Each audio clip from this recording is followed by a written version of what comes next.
White supremacy, white supremacy, white supremacy, white supremacy, white supremacy. So many pro-Blacks believe that white supremacy is the issue and the government is white supremacy and they don't care for Black people and they can't help Black people and it's all white supremacy. Okay, then why are you seeking help from the government or the quote unquote white supremacy that you believe is the problem? White supremacy don't want to fix it. They want you to believe that more government action and programs and incentives will help Black people. But it's already proven that it doesn't. It actually hurts. God is our benefactor. And then if you are married, your husband is. Well, he's your protector. He is your Lord. I believe that some of these pro-Black people are actually agents of white supremacy. Pro-Black people will tell you it's in the voting system that we get our freedom. It's in votes that we get our freedom. God said it's in them. And it's in marriage. All of these pro-Black people that you're following, please stop. Really question them if they do not have an actual agenda for Black marriage. If you have no agenda for Black marriage, I don't want to hear that you're pro-Black. What if the real revolution is getting back to God and getting married? Hi wives, hi future wives, how are you? I hope you're doing well. God bless you. Don't forget to like, comment, subscribe, hit the notification bell, and send a video. Send the link to someone you think can benefit from this. I think one of the reasons why the Black community have gone astray with our original traditions and convictions of being God-loving, marriage-honoring people is because the people that we listen to, the people that we allow to lead us are not God-honoring, marriage-honoring people. In fact, they don't really care about the Black community. In fact, I would even say that they are agents of the so-called white supremacy that they love to talk about and profess that is prevalent in the Black community or holding Black people back. And let me give you my argument for this. There are so many people today who are pro-Black leaders who focus on policy, race, politics within the Black community. Yet very few of them, actually most of them, have no agenda for restoring the Black family. It is rarely talked about by them, and no one really asks questions about it to them. If you look at their websites, or if you look at anything that they're talking about, their points, their policies, whatever it is that they believe in, the Black family is never brought up. And if it is brought up, it's just talked about, well, white supremacy destroyed it. No talk about how we can get it together. No talk about how we can fix it, how we can put it on our agenda as important. Is no talk about that. And to me, the first way to help Black people is to get us back to God and to get us back to the principles that matter to God. And family was the very first creation. Man and woman, that was the first unit. Family unit, marriage, that Adam and Eve. Be fruitful and multiply. Have children in marriage. That was first. And I don't hear that from some of these so-called pro-Black. How can you be pro-Black if you're not pushing for the Black family being reunited, for marriage, in wedlock births? I hear so much talk about white supremacy did this, white supremacy does that. And we can agree in some ways on that. But if white supremacy destroyed the Black family, why aren't you trying to talk about how we can fix it? Why isn't this a talking point for a lot of these pro-Black people, for a lot of these people? A lot of them aren't even married. And the ones that are married, they don't even talk about marriage at all. You would barely know that they're married because they don't talk about their marriage, why they love it, and why it's important to them. If marriage was important to you, especially if you're married, why aren't you trying to tell people in the Black community about it? Wouldn't you want everyone to benefit? Or are you a gatekeeper for it? Marriage for me, not for thee. Marriage for me, not for you. Is that what's happening? All of the talk is about something else outside of, and let me tell you, I do believe white supremacy destroyed black families. I do believe of enacting a policy with so many government programs like welfare and others did destroy black marriage and family, because it incentivized black women to not get married. It incentivized black men to not take care of their kids if they're not in the home. Statistics say that a man taking care of his children and being active in his children's life is directly tied to his relationship with the child's mother. So if he is married and living in the home with the mother of his child, he is going to be more active and more of a participant in the child's life. If he is not married, he is less likely to have an active role in his child's life. So statistically, a man's participation in his child's life has to do with his relationship with the mother. If the relationship with the mother is not good, less likely will the man be in the child's life. And see, we're not talking about that. And that's what government programs did. That's what welfare did. Incentivize women not to get married because the state will be your husband. And yet I don't see these pro-black people talking about that as much. I don't see them mentioning it. They want you to believe that more government action and programs and incentives will help black people. But it's already proven that it doesn't. It actually hurts.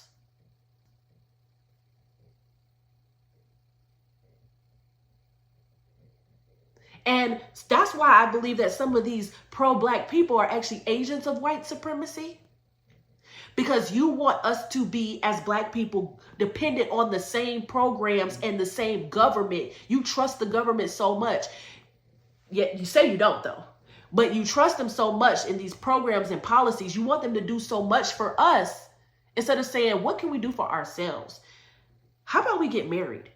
How about we don't depend so much on government? Because when we're married, you're less likely to qualify. And I know for government stuff, I've been married a long time, and anytime I've tried to apply for any type of government assistance or program, I get denied. My husband makes too much. That's what they say. You make too much. Even if I'm like, it doesn't feel like we're making that much because we need this help for this. They will deny you straight out. And that's why so many people just say it's easier to just not be married because I don't want to lose my benefits. And that's not the mindset we should have as black people and as people of God. God is our benefactor. God is our beneficiary. God is that. And then if you are married, your husband is. And so he's your protector. He is your Lord. And yet we have fallen so far from that. That probably shook you when I said your husband is your Lord, but it's biblical. The Lord has given you a husband to lord over you in your home to make sure that he is keeping up his end of the bargain to be that physical head like Jesus is the spiritual head. Remember, marriage is a representation of Christ and his bride.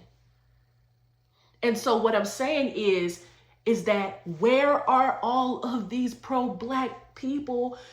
Where are they talking? I remember when BLM was a big thing. On their website, they used to have on their website, we want to destroy the Western nuclear family.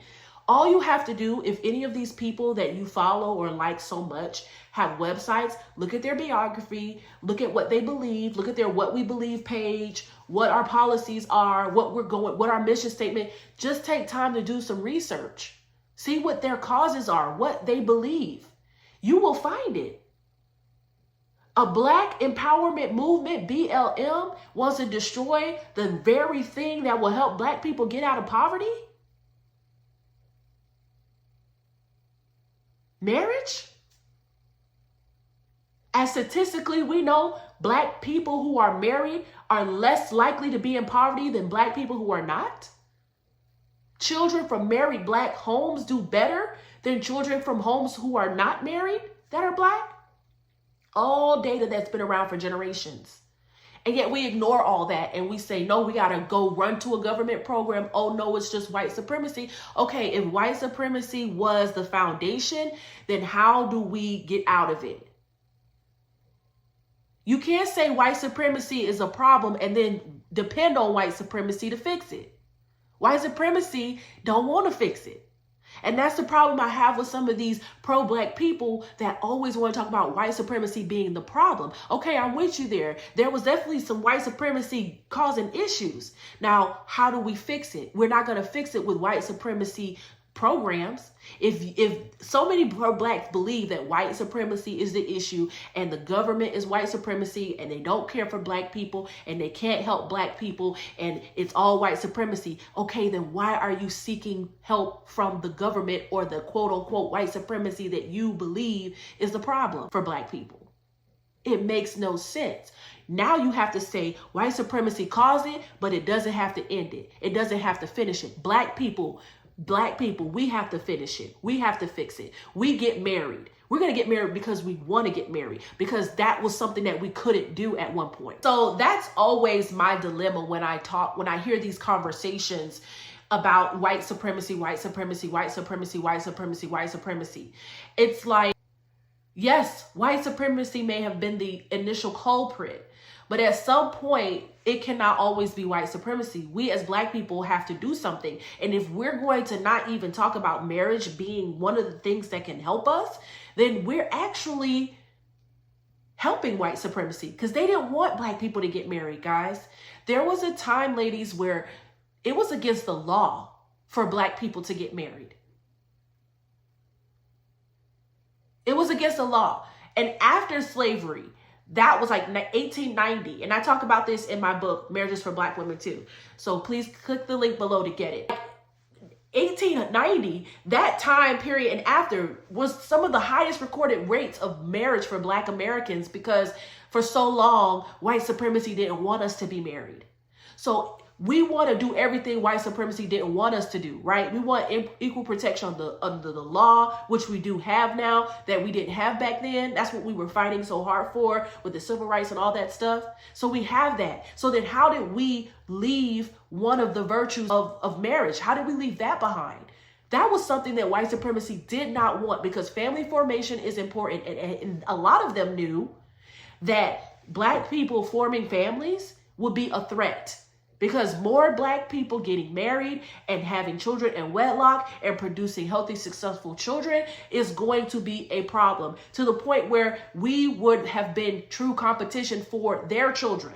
We're not competition for their children anymore, because they knew they had to break down the family in order for us to not even be on an equal playing field. That's why there's all this talk about economic issues with blacks and whites, and blacks don't earn as much as white families. And that's why there's all this talk about economic issues with blacks and whites, and blacks don't earn as much as white families and all this stuff. That was intentional. So if you want to say white supremacy was the culprit, you're absolutely, truly correct. But then, why are we saying that white supremacy needs to fix it? Why are we trusting the government to fix what they started? That's the issue. We should say less government intervention in the lives of Black Americans when it comes to certain things. And we should say we need to rebuild our community by rebuilding strong faith in God and our family. We need to have strong faith in God, and we need to also have strong families. And how do we do that? We get married and we marry our children off. Jeremiah, the book of Jeremiah, talks about this. People love to talk about Jeremiah 29:11. I know the plans that I have for you, says the Lord.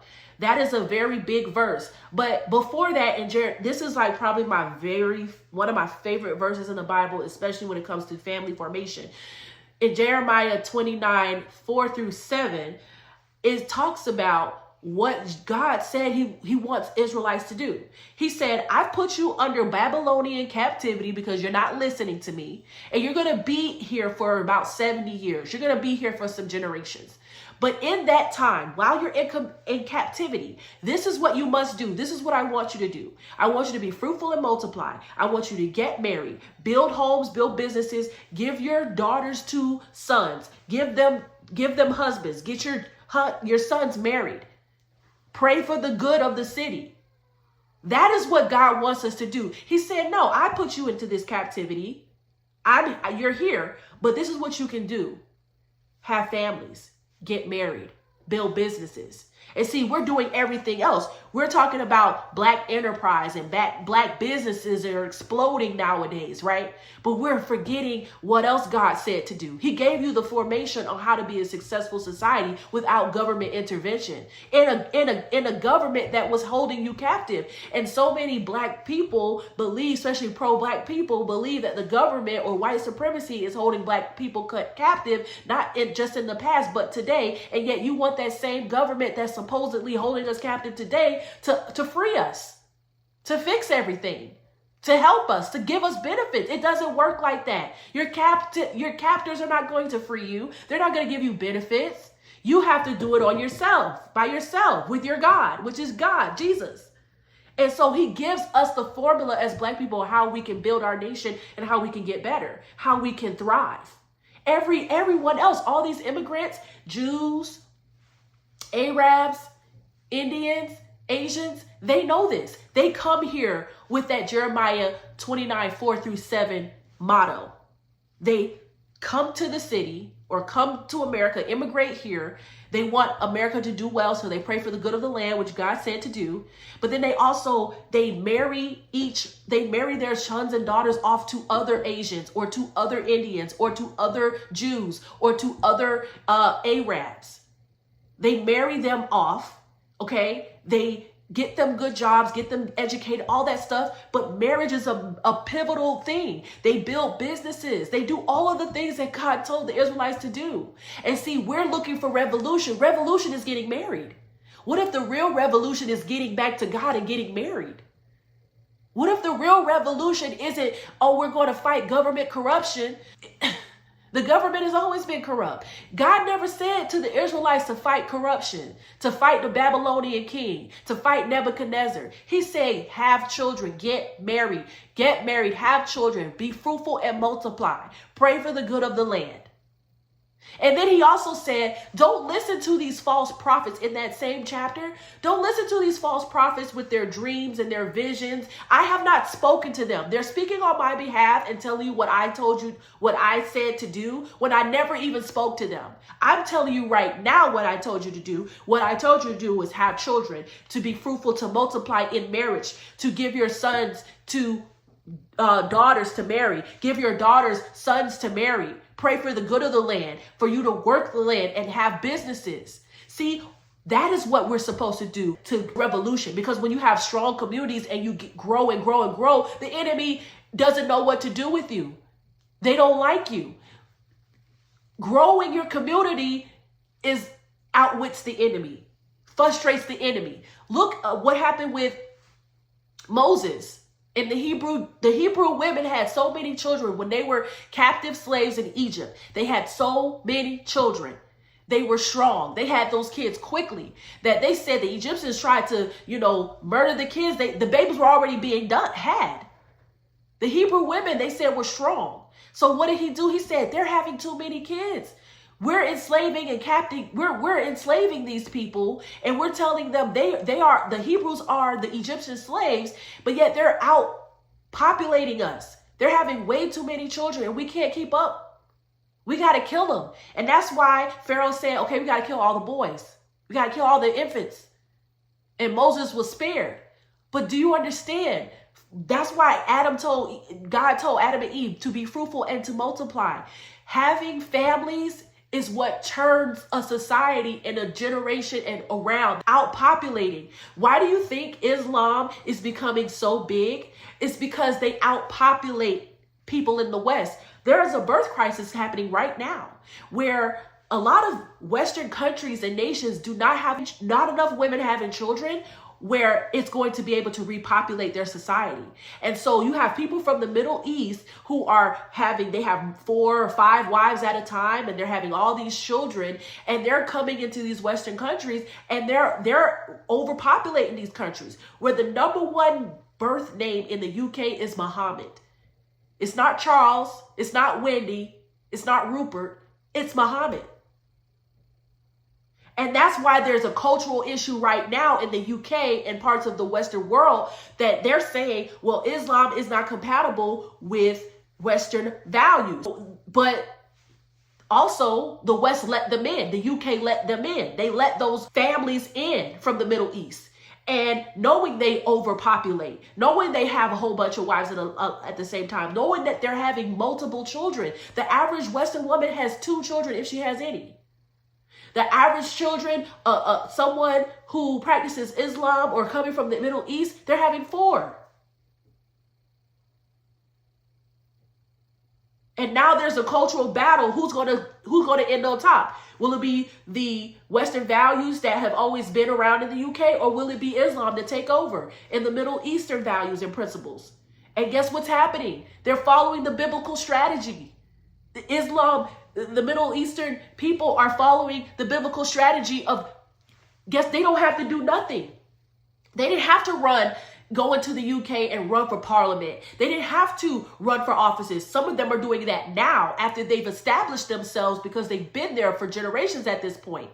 But that's not what they sought to do in the beginning. They knew that if they wanted to take over the West, it wasn't about going into office and government control. Not in the beginning. It was about getting populated here, getting enough of us here, getting enough of us married, having enough children to where we're outpopulating their children, their people, so where our values will be number 1 because we've overpopulated. We've been fruitful and multiplying. They literally have taken a biblical principle and applied it to themselves. And that's why you have a whole bunch of problems in the UK between people from the Middle East and people who are not from the Middle East, who are native born in the UK. And so that is why they wanted to take the Hebrew slaves out. They said, we wanted these people to be our slaves, but now they're overpopulating. They're going to take over us. They're going to be so powerful that they're going to have a bigger army. They're a bigger nation than us. We can't have this, so we have to kill them. And that's why Moses had to be saved, because Pharaoh was trying to get rid of them. And so a lot of these pro-Black people think that government intervention, running for government office, taking over the government is the way to do it, when Jesus already gave you the pamphlet on how to start a real revolution, on how to be successful and fruitful and multiply. And that is having children, being married and getting your children married. And we as Black Americans have lost that virtue that we used to love. We used to be the most married people in America at one point of the country after slavery.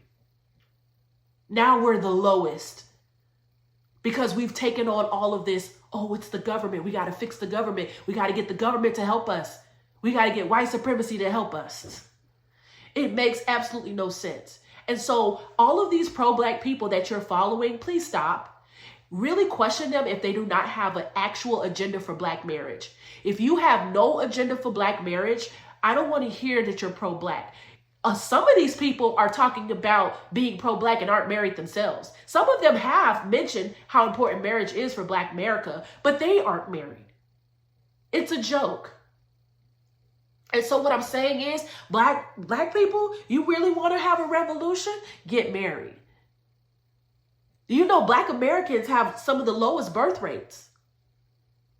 Actually, Black immigrants are coming from other countries, immigrating here, and not only outperforming us in terms of metrics, success metrics like academics and economics, but also they're coming over here married, or they're coming over here getting married, and they're having more children than we are. And baby deletion, Black Americans participate in baby deletion more than any other race of women in America, has also hurt us. Because Margaret Sanger, the founder of Planned Parenthood, she practiced eugenics, and she, read the Negro Project, did not like Black Americans, and she thought we were a cancer to society. She wanted to get rid of us. That is the foundation of Planned Parenthood, not all this abortionist healthcare foolishness that we hear now. Because again, she knew that in order to exterminate a community, in order to stop their potential political power and their political takeover of society, you have to delete them. You have to get rid of them. You have to stop them from populating. And yet we have all of these pro-Blacks that are not mentioning Margaret Sanger. Most of them are actually pro-choice. They are pro-choice. It doesn't make sense. Because in order for a community to thrive, we need to overpopulate. And now our numbers are dismal as Black Americans. We're only 13%. I'm talking about Black Americans born here that are not of Caribbean, African descent, chattel slavery Black Americans who have ancestry from that. We are a small percent we are still at 12% of the population, while data Pew Research says we're 15% of the population, but that's only because of Black immigrants immigrating over here, and they counting us all together and they're lumping us all together. And so the way to really start a revolution is having families, is getting married, knowing our God and doing what he wants us to do. And marriage is a virtue. It's very important. And if you're following anybody that's Black that is not talking about how important it is to get married and have children and to populate, they are not pro-Black. Actually, I believe they are probably agents of white supremacy.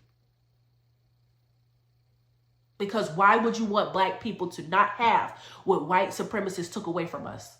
They took away our right to get married. They thought of us as property. They didn't want us to get married. Why are you not pushing for us to get married? I don't see anything on your website. I don't see a conference, anything that you're talking about that talks about why Black people that should get married. That's why I have this channel. That should be our main focus. Again, the Bible tells us the template on how to have a real revolution. So be careful of these pro-Black people that you're following that only want to talk about government intervention, white supremacy, and all of this stuff, but never talk about why marriage is important, how we need to get it back. Or they just talk about, well, white supremacy destroyed marriage. Okay, but they're never giving you a solution. They're not saying, yeah, and we need to get married. We need to stop having children out of wedlock. We need to stop having baby deletions. We need to stop these things, and we need to multiply. Because our vote don't matter anymore. I'm going to tell you, this last election should have taught you that it doesn't matter. Because you might have been fed the lie that Democrats need Black people to win elections. I don't know if you've heard that, but since I was a child, I have heard that Democrats need Black people to win elections. Without the Black vote, the majority Black vote, Democrats can't win elections. Guess what? We found out that was a lie. A majority of Black people voted for Kamala Harris to be president, and she still lost. You know why? Because everybody else but Black Americans voted for Trump in big waves. All of the people that Democrats always needed to win actually voted for Trump in larger numbers. And the only demographic that continued to vote for Democrats were Black Americans, and none of that helped. So guess what? We were being fed lies for 50, 30, 40 years, hearing over and over again since I was a child, the Black American vote helps Democrats win. This should have been the wake-up call that you needed to know that our vote don't matter. It didn't help her win. A majority of Black Americans voted for Kamala Harris, and she didn't win a lick.